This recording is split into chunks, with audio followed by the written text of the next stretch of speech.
Greetings, my dear viewer. You're on the channel The Price of Cheating. The channel is for those who appreciate traditional family values and condemn adultery. So be sure to subscribe to the channel. Let's get started. Richard and I had been married for 5 years when we decided it was time to expand our family. We first met during a deposition at an insurance company where I worked. Richard was the lead attorney representing the plaintiff, and I was part of the defense team. His sharp mind and relentless ambition made it clear right away that he was on a fast track to partnership and millions on the path to justice. Although I considered myself a capable lawyer, I never thought I was at his level, so I was genuinely surprised when he reached out to me after the case was over. Our relationship blossomed quickly, growing over dinners, late-night cocktails, and various social events.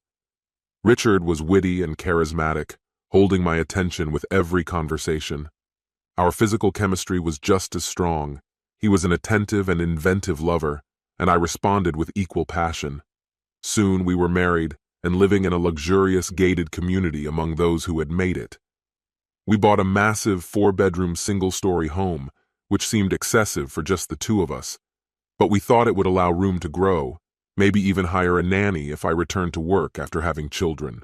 Like many young couples with financial success, life seemed perfect. The only real issue we faced was Richard's demanding work schedule.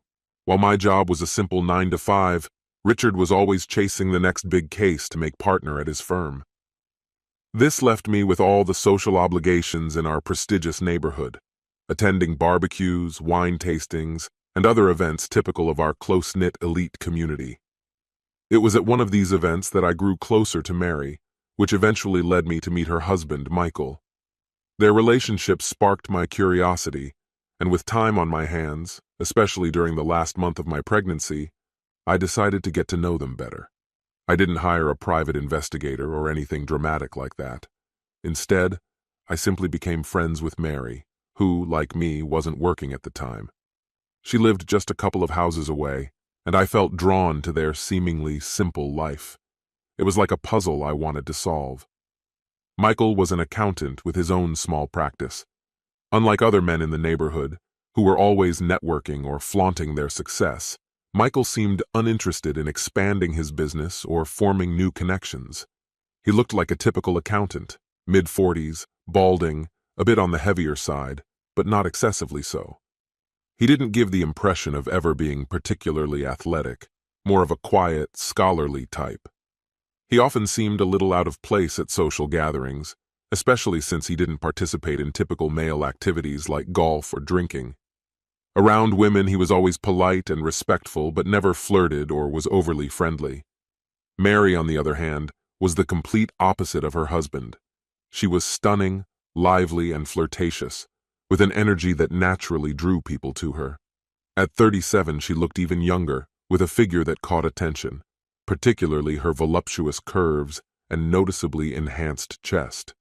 Every movement she made exuded confidence and undeniable sensuality.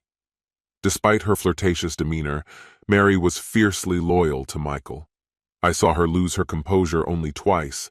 Once when a group of men mocked Michael in her presence, and she quickly put them in their place, and another time when a well-known neighborhood playboy tried to hit on her. She made it clear right away that she wasn't someone to mess with. Mary let everyone know that her heart belonged only to Michael. Their love was so strong that it almost annoyed those of us who observed it from the outside. Strangely, Michael didn't seem to realize just how deeply Mary adored him. He treated her with kindness and respect, but didn't notice her fiery devotion the way we did. Maybe he had simply gotten used to it over the years and started taking it for granted. Despite their financial stability, they lived more modestly compared to others in our neighborhood. They had enough money to fit in, but they didn't flaunt it. Their cars were ordinary, and they avoided excessive luxury. No boats, no oversized TVs, no massive home renovations. They had a pleasant backyard with a pool, and their grill was functional but not fancy. I never heard Mary complain about money, even though she didn't wear the latest fashions or adorn herself with jewelry, aside from her wedding band, engagement ring, and a simple pair of gold earrings. It was clear that they had the means for extravagance, but they chose not to participate in the race for flashy wealth that characterized our community. Mary and Michael had 2 children, a 7-year-old son and a 3-year-old daughter, both well-behaved and sweet. They hired a nanny to help with the kids and household chores, but Mary remained actively involved in raising them. Their family life seemed ideal in the best sense of the word. Despite living in an environment where material values played a significant role, they appeared genuinely happy without feeling the need to showcase their success. I had always known that Mary's son attended one of the most prestigious private schools, but it never seemed like anything special, especially since he was only 7. Mary handled his daily routines, dropping him off and picking him up. The boy's father was always busy with work, and when needed, a nanny would step in. At the time, I was 8 months pregnant and had taken a break from work. I had gotten used to taking short morning walks to stay active, but tried not to stray too far from home. One morning, during one of these walks, I ran into Mary as she was driving her son to school. We exchanged a few polite words, and I suggested we meet for coffee later. She already had a packed schedule, taking her son to school, going to the gym, and doing some shopping, but she promised to stop by for coffee around noon. I had a feeling something was bothering her, but I didn't expect that today would be the day she opened up. As it turned out, I was wrong. When Mary came by later, coffee in hand, our conversation naturally shifted to children and pregnancy. I casually asked if she and Michael were planning to expand their family. Her response caught me off guard. "That depends on Michael. I'll do whatever he wants. If he wants more children, we'll have them. If not, we won't." As she said this, I noticed her absent-mindedly twirling a small gold earring, a habit I'd seen before whenever she talked about her husband. It was clear that this was a painful topic for her. "But you should also have a say in this decision," I remarked. "We're not living in the 19th century. Michael can't force you to have a child." Mary chuckled softly, but there was a hint of unease in her laugh. "Michael would never do that. He's the kindest person, honestly. I couldn't find a better husband. He would never pressure me. It's just, I'm willing to do anything to make him happy. If that means having more children or not, as long as he's content." "Do you really love him that much?" I asked, surprised by her devotion. "Everyone can see how you treat him, like he's some rare treasure. You're always so attentive, but sometimes I feel like he doesn't fully appreciate everything you do for him." Mary twirled her earring again, a clear sign of her anxiety. "And I hope he never finds out," she muttered under her breath. Her words struck me as odd, so I pressed on. "You don't want him to know how much you care? It's complicated," she whispered almost inaudibly. "Let me ask you a question, Margaret. You're a lawyer, right? If I tell you something in confidence, do you have to keep it secret, like between a lawyer and a client?" "Yes," I replied, "but only if you officially hire me. Are you in some kind of trouble? Is Michael hurting you in any way?" She quickly shook her head. "No, nothing like that. I just need to share something, and I have to be sure no one else will ever know. How do I hire you?" "It's simple," I explained. "You just need to make a small payment, even something symbolic, and we can establish attorney-client privilege." Without hesitation, Mary reached into her bag and pulled out a $20 bill with a smile. "Consider yourself officially hired." Relaxing a bit, Joan leaned back and began her story. "I grew up in this neighborhood. My father was a roofer, but he spent half his earnings at the bar, so we were always living paycheck to paycheck. My mother worked as a hairdresser, but even with her income, we stayed at the lower end of middle class. Between my father's drinking, cheating, and constant fights, I'm honestly surprised I even finished school. After high school, I took some secretarial courses and got a job at a pretty awful agency. I mostly handled paperwork and filled in for employees on short-term contracts. That's when I met Michael. His secretary was going on maternity leave, and I was hired to temporarily replace her." "And when was this?" I asked, curious about the timeline. "About 14 years ago," she replied. "I was 25 then. By that time, I'd already had my share of fun and was starting to think about settling down. Back in those days, I admit I had big plans for a wealthy life. I wanted to marry rich, live with him for a few years, and then leave with enough money to live comfortably. Michael seemed like the perfect candidate. He was 33 at the time, 8 years older than me, and even more naive than he is now. I never considered him particularly wealthy, but he owned his own business, had a nice apartment in a decent area, and seemed to meet all the criteria of an ideal husband. After my work at his company ended, we started dating, and soon I moved in with him. A year later, we got married. Michael was sweet and always accommodating, and I was confident I could manage him as much as I needed to. He trusted me completely and didn't even ask for a prenuptial agreement. I wouldn't say I'm proud of being a gold digger, but I don't have any regrets about it either. So here I am, married for 13 years, and still content. We had a fairly typical engagement. The only condition I set before agreeing to marry was that I wanted us to have our own home, a real house we could call ours. Having lived my whole life in rented apartments, I wanted something permanent. We searched, and eventually found the house we live in now. At first I thought the price was too high, but Michael insisted that we needed a spacious place, just in case we had kids. I didn't want children, but I didn't want to disappoint him before the wedding. The most pleasant part for me was that he didn't even blink at the cost, and had no problem adding my name to the deed. However, right before the wedding, something happened that seemed insignificant at the time, but later turned out to be a turning point in my life. What was it? Well, shortly after our engagement, Michael suggested having dinner with his old school friend. We went to a small restaurant, one of those cozy places that feels more like someone's warm family home than an ordinary eatery. The atmosphere was intimate, with touches of sophistication. When we arrived, Michael briefly spoke with the maitre d', mentioning the name of the person we were supposed to meet, and suddenly the mood shifted. We were led to the best table, and soon a bottle of premium wine was brought to our table as a complimentary gesture. The service was impeccable. 2 waiters were constantly nearby, making sure everything was perfect. When our dinner was almost over and Michael's friend still hadn't shown up, 2 burly men entered the restaurant, surveyed the room, and sat at some distance from us. One of them left the restaurant briefly and returned with 2 other men, one impeccably dressed about Michael's age, and the other much older. Michael stood up, embraced them, and introduced me to his old friend Oscar and his grandfather, Oscar Garcia. These 2 were nothing like Michael. When I asked him about them later, he simply said Oscar was an old school friend.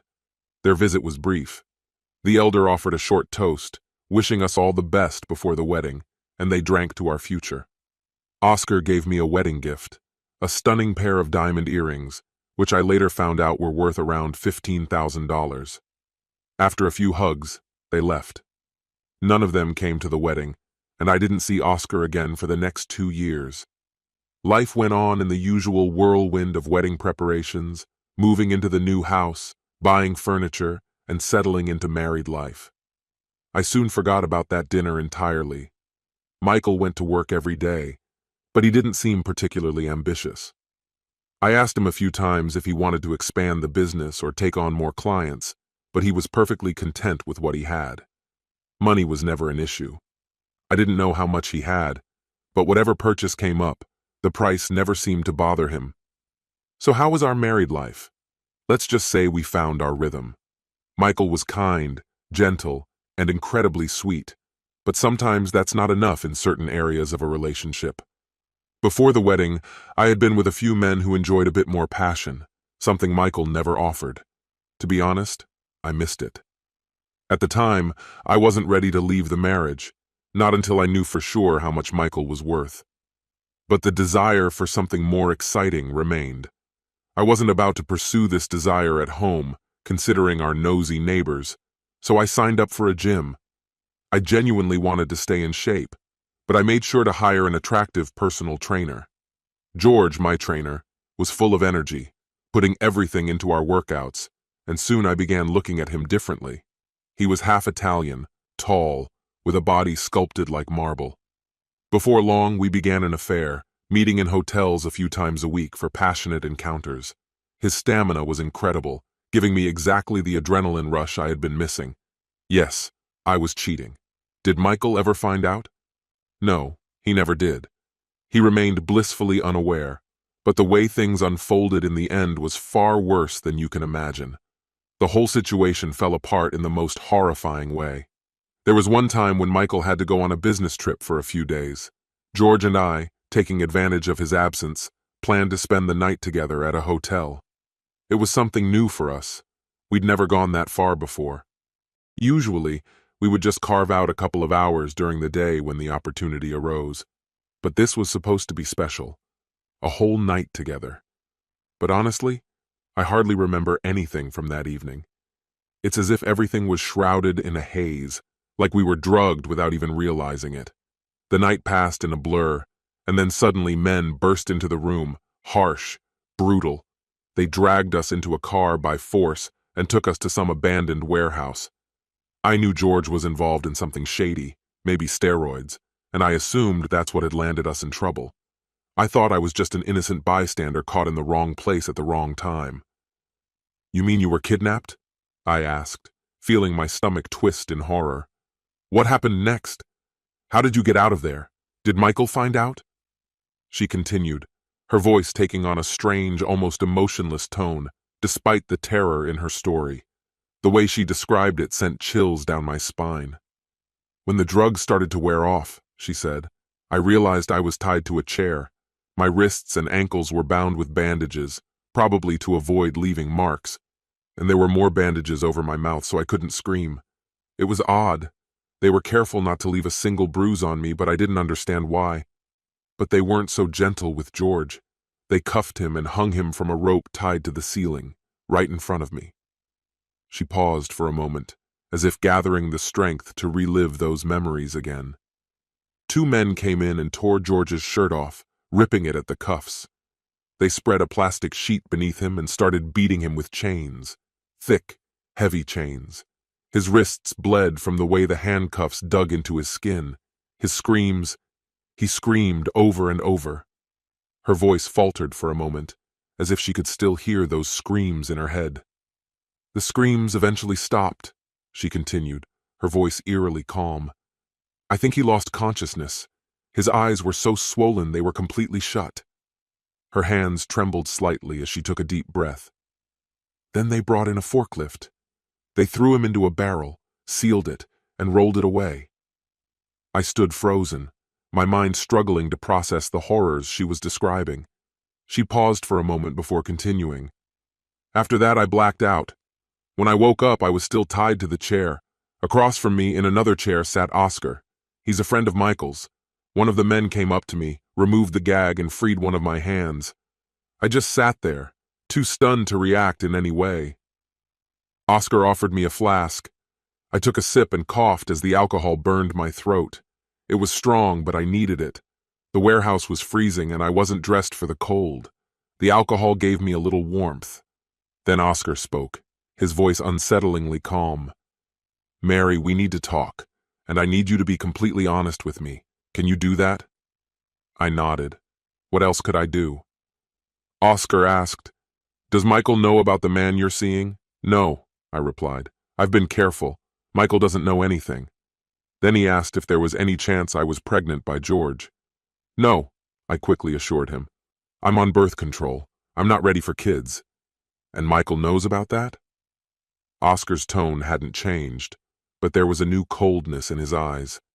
"No," I whispered. "He doesn't." "Mary, do you really love your husband? Do you believe you can give him the happiness he deserves?" Without hesitation, she replied, "Yes, I love him, and I know I can make him happy." I was about to continue, but he raised his hand to stop me. "You may not realize it," he began slowly, "but your husband is one of the most remarkable people I've ever met. If he wanted to, he could be a brilliant writer or even a famous scientist. His financial acumen is unmatched, yet he runs a modest office with only a few clients." He paused briefly before adding, "Among his clients are my family, a few trusted friends, and some of our business partners. But there's another side, one more dangerous. Very powerful groups in this country also use his services. Michael is incredibly talented, but perhaps because of that, he has certain peculiarities. We accept that. All we want is his happiness. Many people care deeply about his well-being, and as you've seen today, some are willing to go to extreme lengths to ensure his happiness." His gaze narrowed as he continued. We believe you're part of that happiness. You can make him happy, can't you? I know I can, I said quietly. I love Michael deeply. Excellent. Let's be frank with each other. I speak with Michael often, and he's madly in love with you. He sees you as the perfect wife, the future mother of his children. I don't want that image shattered. We both know you're after his money, but what you don't understand is that his fortune is far greater than what you've seen. If you're planning to get close to him, know this. There are many people who won't let you touch him. They'll do whatever it takes to protect him. He shifted slightly in his chair. Soon, my people will make sure you return home safely. There's no need for Michael to know about this conversation. Leaning closer, he added, wait a month. When you're sure, stop taking the pills. Give Michael the family he's always dreamed of. Can you do that? Yes, I can, I whispered. Good, he said, his voice turning cold. I don't want to see you again. If we meet again, it will end badly for you. There are many ways to die, from a road accident to a botched robbery, and Michael will never know the truth. But before that, you'll experience a real nightmare. So don't give me a reason to interfere in your life again. And most importantly, don't do anything that could upset Michael. A menacing silence hung between us. I sat in a stupor, too stunned to say anything. Meanwhile, Mary seemed almost satisfied as she told her story. She finished. Michael never found out. I made sure of that. Since then, every day I do everything I can to make him happy, because my life depends on it. She paused before adding, a month later I received a package. Inside were these earrings. She pointed to the earrings she was wearing, and a card signed by Oscar. I wear them every day, so I never forget. Intrigued, I asked, what's the meaning behind these earrings? She carefully removed one and handed it to me. A small pendant hanging from it was an intricately crafted golden replica of a 55-gallon barrel, stunning in its detail. This concludes the story. If you like it, then put your powerful like and subscribe to the channel.